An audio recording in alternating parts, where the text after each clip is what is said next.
Bonsoir cher public, bonsoir chers téléspectateurs. Ce soir au journal de 20h, nous allons vous parler du sujet qui enflamme la toile et qui nous vient tout droit du Japon, le hikikomori.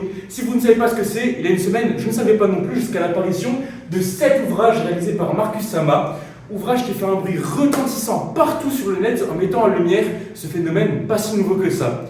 En effet, le hikikomori, littéralement se replier sur soi-même, désigne une forme d'isolement social extrême, principalement observée au Japon. Les personnes qui en sont atteintes, souvent de jeunes adultes, choisissent volontairement de se couper du monde extérieur plus de 6 mois et parfois même pendant des années. Elles se cloîtrent chez elles, généralement dans une seule pièce et limitent leurs interactions humaines au strict minimum. Selon les dernières estimations, on dénombrerait plus d'1 million de hikikomori au Japon, une réalité qui interpelle bien au-delà de ses frontières. Tout de suite, nous allons nous retrouver dans la capitale du pays du soleil levant dans lequel nous avons réussi l'impensable. Interviewer un hikikomori, ces ermites modernes qui choisissent de vivre coupés du monde, on vous emmène découvrir son quotidien entre solitude et créativité.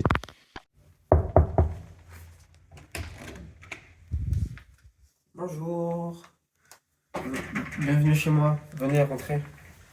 Ici, pas besoin de chaussures, pas besoin de sourire à des gens et surtout pas de pression par la société.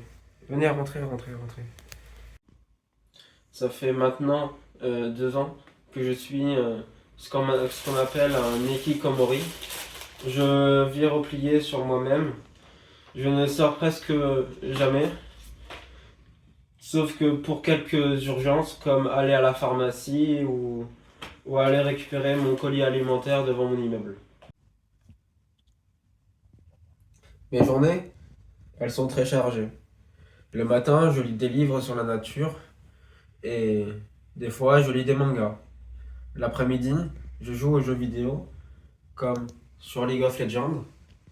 Et le soir, je parle à mon ami virtuel qui m'aide dans ma vie personnelle. J'ai peur du monde extérieur. Sortir, l'idée m'angoisse. Les bruits, les gens autour qui bougent, ça me fait mal au cerveau. Je sais que ça pourrait paraître bizarre pour beaucoup. On pourrait croire que je ne fais rien à longueur de journée, mais pour moi c'est une pause. Un moment pour comprendre ce que je suis et ce que je veux vraiment. Et entre plusieurs bols de ramen, je crois que j'y arrive doucement.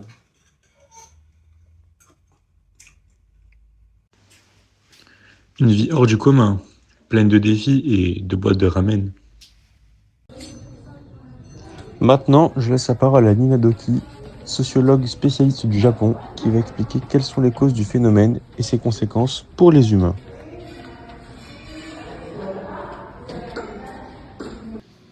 Tout d'abord, il faut savoir qu'il y a au Japon une très forte pression sociale. On pousse les individus à être excellents dès leur enfance, dans le milieu scolaire et professionnel. Certaines personnes ne sont pas habituées aux interactions sociales et ont du mal à les gérer. Pour certains, cette injonction à la productivité peut être très lourde à porter et ils peuvent avoir besoin de s'isoler, comme c'est le cas des hikikomori. Ensuite, en nous intéressant aux travaux du sociologue japonais Teppei Sekimizu, on s'aperçoit que la société japonaise est basée sur le collectif et sur le respect des règles de vie en groupe. C'est-à-dire que l'intérêt général passe avant les intérêts de l'individu. Dans la même idée, le respect et la politesse sont très importants, puisqu'ils permettent de garder l'ordre dans la société. Donc de manière concrète, un jeune ayant des difficultés dans sa vie aura des difficultés à parler de ses soucis, parce que premièrement, il n'a pas été habitué à ce que ses problèmes aient de l'importance, et deuxièmement, il a peur de déranger les personnes autour de lui, et donc la société.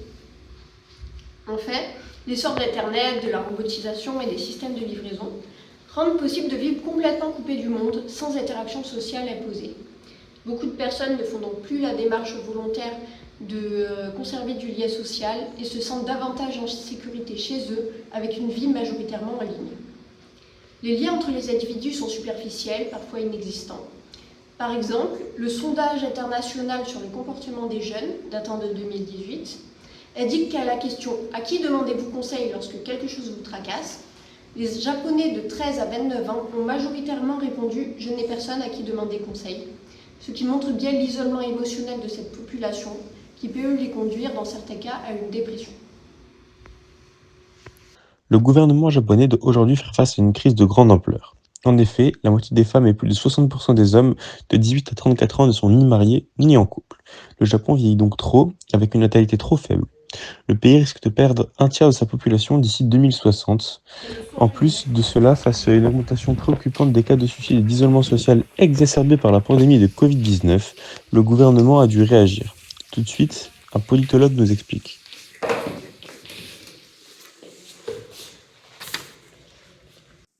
Alors, il faut savoir que le Japon, il a connu une crise économique à la fin des années 1980 par un krach spectaculaire de la bulle financière et un effondrement en domino des secteurs économiques, et notamment des faillites financières, une déflation aggravée, une déstructuration des acquis sociaux et une méfiance de la population envers ses dirigeants. Cette période est notamment appelée la décennie perdue et est marquée par une augmentation du taux de chômage qui finalement a pu conduire à ce phénomène de pression sociale, de la société de la performance, et correspond également au début de la naissance de ce phénomène que sont les hikikomori. Alors, le gouvernement japonais a par exemple investi en février 2021 Tetsuki Sakamoto comme ministre chargé dans la lutte contre l'isolement et la solitude, une première dans tout le pays. Et ce dernier a dit qu'il engagera des actions pour prévenir la solitude sociale, l'isolement et le lien entre les gens. Il s'est notamment coordonné avec le ministre de la Santé sur la prévention des suicides, car en effet, le Japon connaît un des taux de suicides les plus élevés. Ainsi, par une stratégie mise en place en 2006 avec une loi fondamentale sur la prévention des suicides, l'OMS a indiqué qu'entre 2006 et 2022, le Japon avait réussi à faire baisser son taux de suicide jusqu'à 35%. Et il faut savoir également que le Japon a investi dans de multiples plateformes comme Tel, Lifelink, qui apportent un soutien psychologique par téléphone, via des plateformes numériques et par des consultations en ligne. Par ailleurs, aujourd'hui, le gouvernement japonais présente des ressorts pour faire face au manque d'intervention sociale. En effet, les autorités japonaises investissent environ 25 millions d'euros par an pour promouvoir les rencontres. On assiste par exemple à Tokyo à ce qu'on appelle des mashikon, c'est des speed dating géants, une foire de l'amour pour manger, boire et forcément plus si affinité, qui sont organisées par les autorités locales ou des associations soutenues par des groupes parlementaires pour les relations amoureuses, comme certains députés, notamment Sachiko Nakamura. On a également au Japon l'émergence de nouveaux métiers, comme des animateurs en speed dating, comme Ryosuke Ekuze, qui nous dit que les Japonais, ils ont peur de passer pour des prétentieux s'ils mettent trop d'ambiance, ce qui peut expliquer ce manque d'interaction. Et également des consultants en hikikomori, un secteur en pleine expansion, dont une véritable star au Japon est Masayuki Hiroka, qui génère près de 3 millions d'euros de chiffre d'affaires pour réinsérer les hikikomori dans la vie active. Et ce phénomène, qu'en disent les penseurs du pays? Tout de suite, nous retrouvons Marcus Sama, grand auteur, qui nous explique.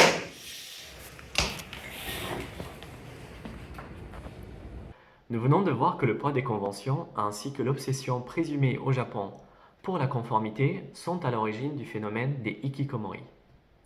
En effet, force est de constater que la forme est plus importante que le fond. Il faut être comme les autres pour supporter le seiken no mi, le regard des autres. Cette pression des relations humaines, le ningen kankei, tous ces non-dits et cette pression mènent à beaucoup de solitude. Hormis le phénomène des hikikomori, cette pression sociale se manifeste sous d'autres formes. Je vais vous en citer deux. Le premier, c'est la multiplication de services payants pour le moins déconcertants. Payer pour des compliments, pour un rendez-vous avec une fausse petite amie, pour les conseils d'un homme plus mature. D'ailleurs, le service de location des amis est celui qui connaît le plus de succès.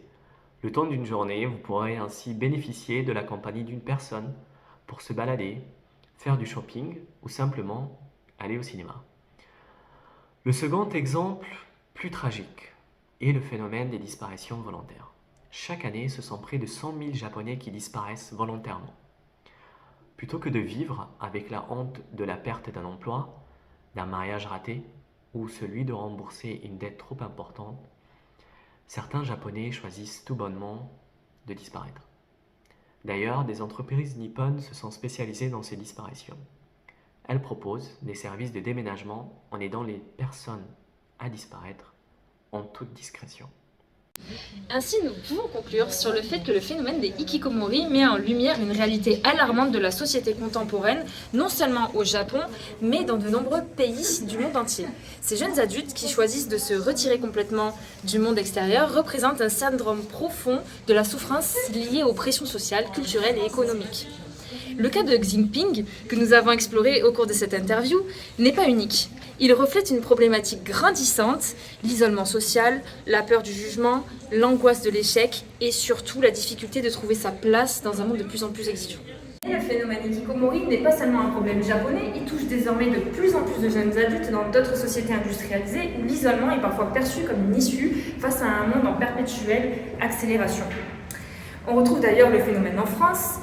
Bien que les données soient moins complètes qu'au Japon, on pourrait ainsi se demander si notre société actuelle n'est-elle pas finalement en train de vivre la fin de la socialisation humaine. C'était Kiné TV sur les hikikomori présenté au journal de 20h. Et maintenant, nous nous retrouvons à 21h pour les ch'tis contre les Marseillais à Ibiza. Place à la pub!